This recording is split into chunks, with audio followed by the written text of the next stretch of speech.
চলুন দেখে নেওয়া যাক আজকে আমরা কোথায় ঘুরতে গিয়েছিলাম এবং কি রান্না বান্না করলাম। আসসালামু আলাইকুম এভরিওয়ান। আমরা সকালে ঘুম থেকে উঠে রেডি হয়ে নদীর পাড়ে ঘুরতে গিয়েছিলাম। এই তো নদীর পাড়, এটা শীতলক্ষ্যা নদী। এখানে ঘাটে নৌকা ভেড়ানো আছে। বলেন তো বন্ধুরা, এটা কি গাছ? আপনারা যদি চিনে থাকেন কমেন্টে জানিয়েন, এটা কি আপনাদের এলাকায় কি নামে ডাকা হয় এটাকে। এই তো আমরা কিছু ছবি তুলে নিয়েছিলাম নদীর পাড়ে গিয়ে।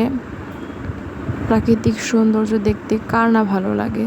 আলহামদুলিল্লাহ, আল্লাহ তাআলার কত সুন্দর অপরূপ সৃষ্টি। এই তো বাসায় এসে দুপুরে রান্নাবান্না শুরু করে দিয়েছি। প্রথমে কাতলা মাছগুলোকে হলুদ এবং লবণ দিয়ে ভেজে নিয়েছি এবং ফুলকপি ছিল ডিপ ফ্রিজে, এগুলোকে হালকা ভাপ দিয়ে রেখে দিয়েছিলাম, সেগুলো ভেজে নিচ্ছি। আলু ভেজে নিচ্ছি। এগুলো এখন ফুলকপি, আলু, টমেটো এবং রুই মাছ দিয়ে সুন্দর করে ভুনা করে নেব।